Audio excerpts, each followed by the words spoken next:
This video is not intended for children under 13 years old. If you are under 13 years old, please do not watch this video as the topics we discuss are meant for those with at least a high school level of education. If you are not 13, you will not understand the scientific topics discussed in this video.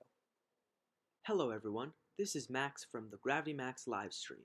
Today I'm going to be talking to you about possible timekeeping systems in the future. Timekeeping has been an essential part of human society for thousands of years. In the modern world, it is hard to imagine how society would operate without incredibly precise clocks. GPS wouldn't work, neither would the stock market, nor transportation. Without timekeeping, the world would truly collapse. As humanity ventures out into space, it is hard to imagine that this would change. But how would we measure time and space? Developing a Stardate system, like in Star Trek or similar concepts in similar programs, would require careful planning, consideration, and decision. So, let's try and build our own Stardate system. Part 1. Business as usual. What if we just measured time and space exactly how we measure time on Earth? If it ain't broke, don't fix it, right?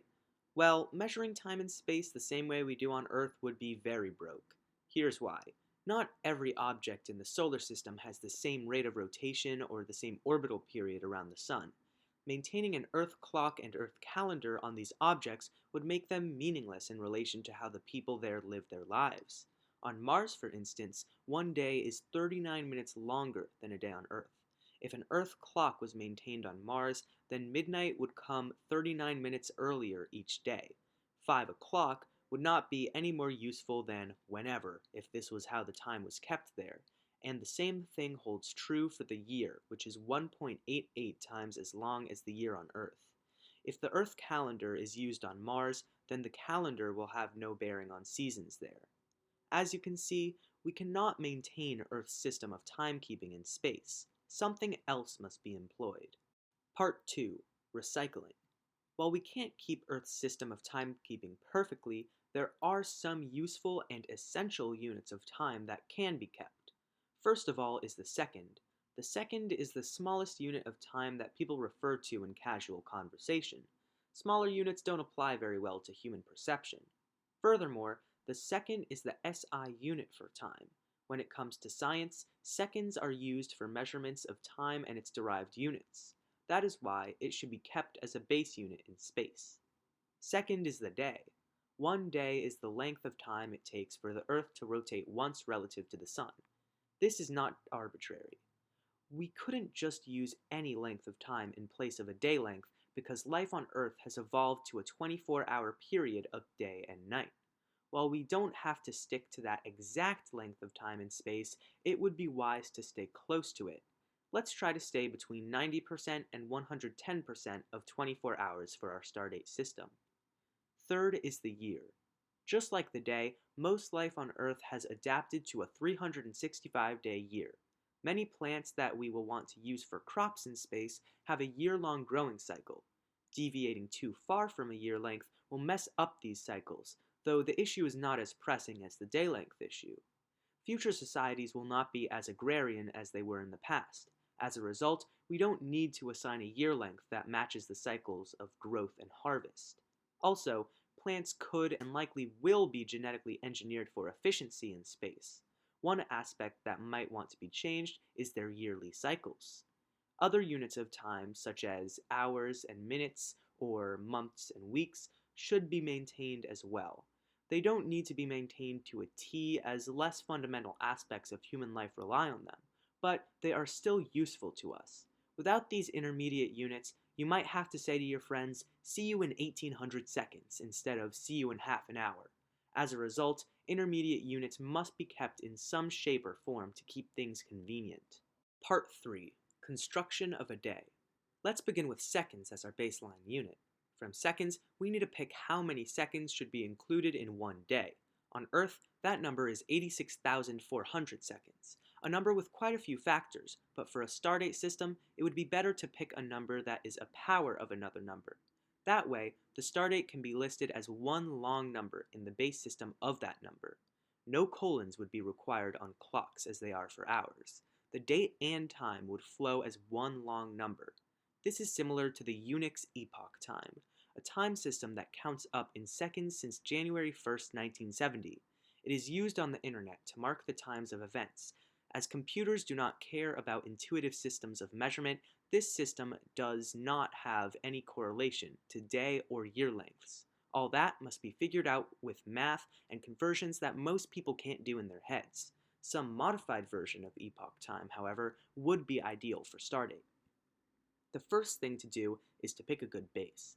The first one that might come to mind is base 10, the base used for counting worldwide.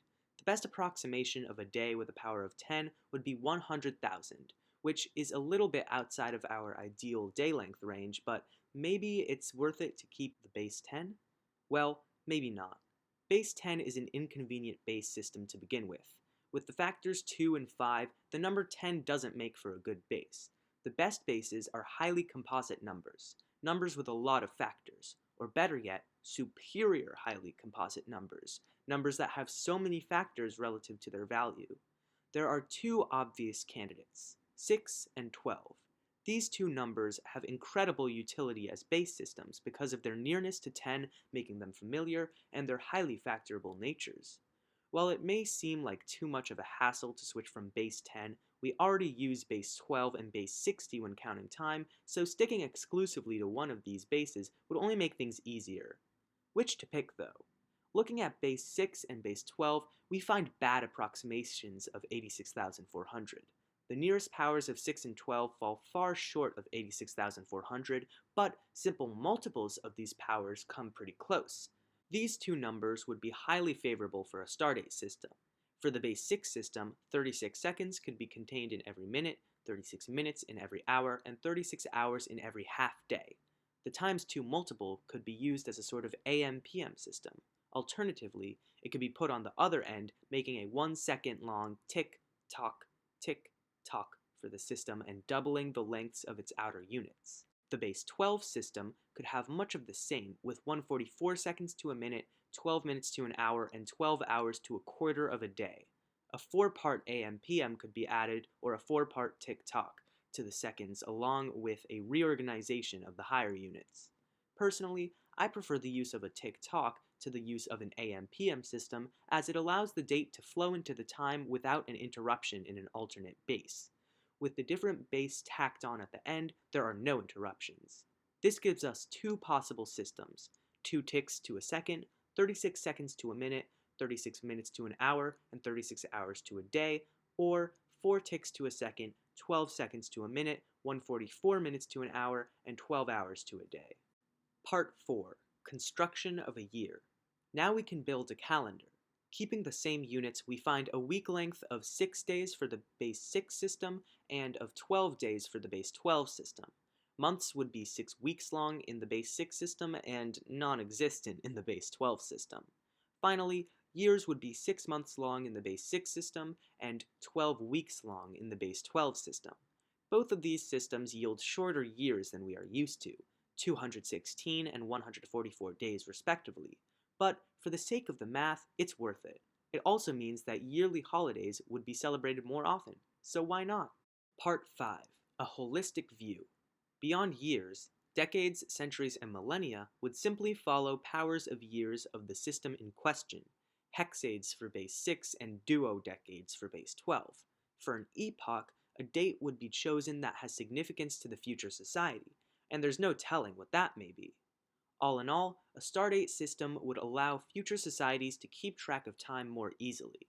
By continuing the use of the SI unit seconds and maintaining a roughly normal day length, a Stardate system based on math could be better than our modern system. With a long string of numbers becoming the basis of a time system, confusion is less likely to occur, as it does in ours. On the surface of planets and other space objects, the people might prefer to use their own local systems of measuring time rather than the standard one. Earth and Mars are sure to be among this group, but on objects like Venus or Pluto, where the position of the Sun either isn't convenient or isn't relevant to count time by, Stardate could be used. And when it comes to interplanetary or interstellar voyages, it'll be a good metric to keep time by with no other reference.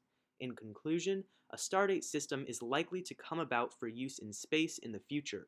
It may be similar to the systems I described, or it may be just a boring carbon copy of Earth's calendar.